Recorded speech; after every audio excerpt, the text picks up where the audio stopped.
Avec nous, Nicolas Gomard, vice-président, directeur général de la Matmut. Bonjour, bienvenue dans Smart Impact. Est-ce que la liaison est bonne? Est-ce que vous m'entendez bien? Très très bien, bonjour, merci de votre invitation. Alors, ce 20 janvier, pourquoi c'est une date importante pour le groupe Matmut? Expliquez-nous. C'est une date importante parce qu'aujourd'hui, nous lançons une grande consultation à destination de tous nos délégués, tous nos sociétaires et tous nos collaborateurs. Vous savez que la Matmut, c'est une mutuelle. Et une mutuelle, c'est quoi? C'est une structure qui s'organise à partir d'un regroupement d'un certain nombre de personnes qui veulent en commun trouver les moyens de se protéger contre différents aléas. Et donc ces personnes, ce sont nos clients, ce sont nos sociétaires.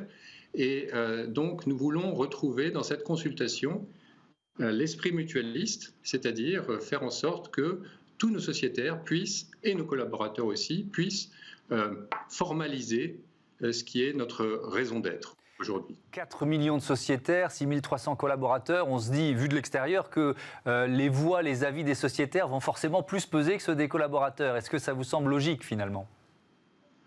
Alors, ce genre de démarche est double. Naturellement, nous avons voulu à la fois solliciter nos sociétaires dans cet esprit mutualiste que je rappelais à l'instant, mais également nos collaborateurs. De fait, ce que nous observons en général, c'est que, et dans la majorité des cas, c'est que les idées convergent. La Matmut n'a pas attendu aujourd'hui la date de son anniversaire, des 60 ans d'existence, pour définir, pour parler, sa raison d'être. Notre démarche aujourd'hui, c'est de la formaliser.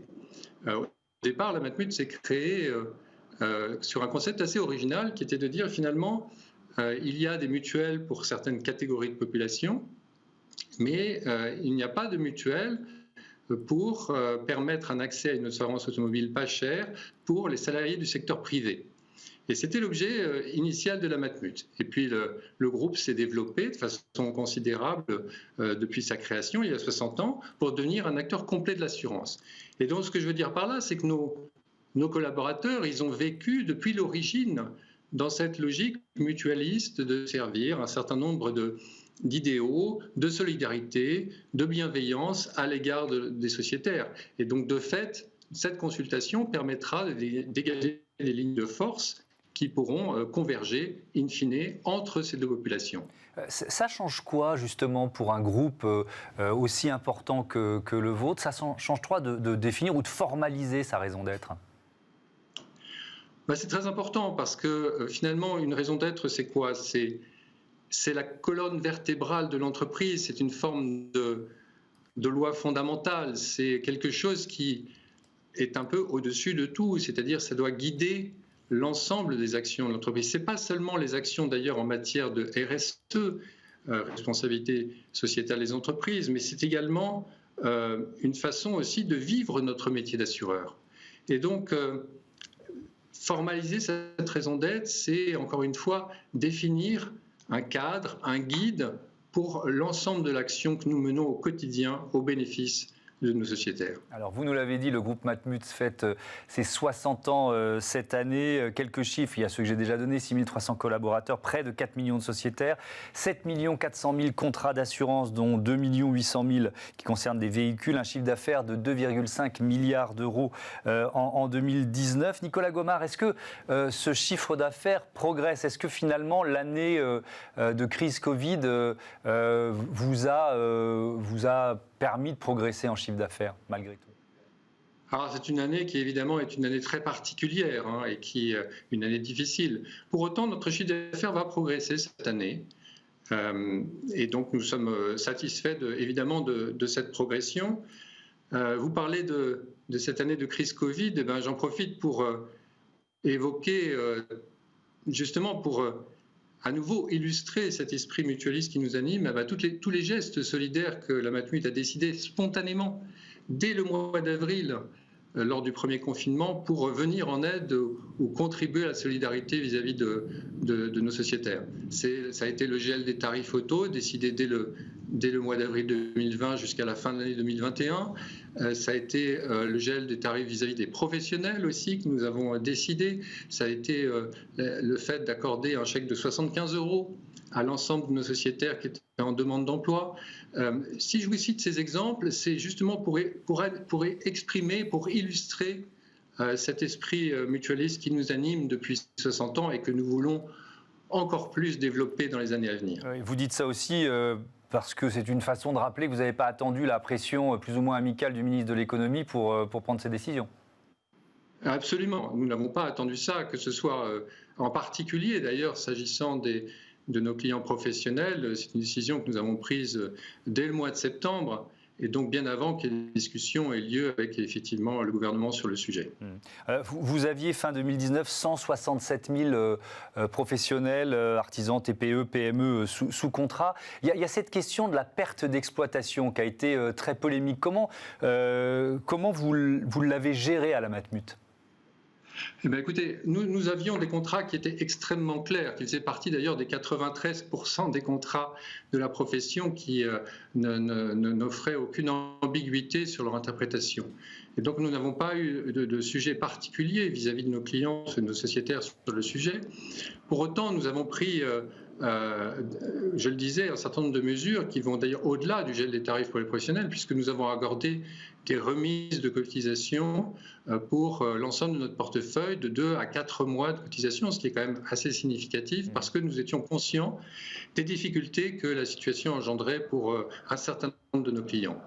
Donc nous avons essayé, au-delà de la stricte lecture des contrats, qui étaient sans ambiguïté, nous avons essayé, encore une fois, de faire preuve de solidarité vis-à-vis de ces professions en difficulté. Alors, il nous reste un peu plus de 3 minutes. On va parler de vos éco-engagements. Votre siège social est à Rouen. Et dans cette ville, vous avez inauguré, il y a un peu plus de 3 ans, la Filature. C'est le siège de Cardiff IARD, structure commune créée par le groupe Matmut et BNP Paribas. On voit d'ailleurs une photo de ce bâtiment. Pourquoi il est symbolique de vos engagements en matière d'environnement ?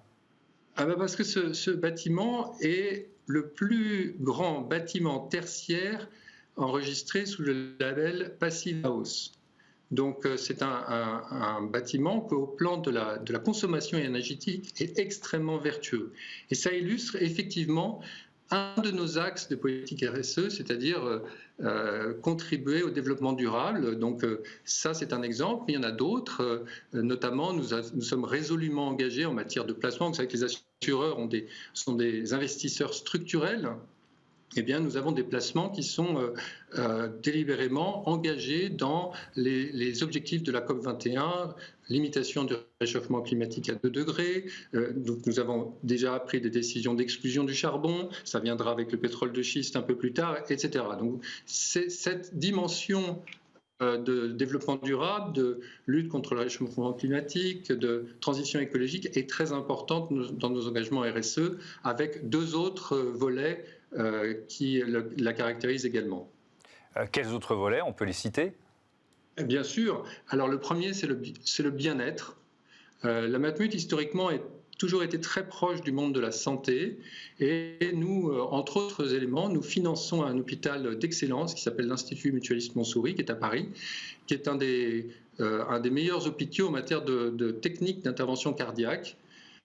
Donc ça, c'est un aspect important de nos engagements. Nous sommes également engagés dans un programme de lutte contre la sédentarité ou des effets négatifs de la sédentarité sur la santé de nos concitoyens, avec en particulier un programme de prévention qui s'appelle Né pour bouger et qui développe toute une série d'actions en faveur justement de l'activité physique.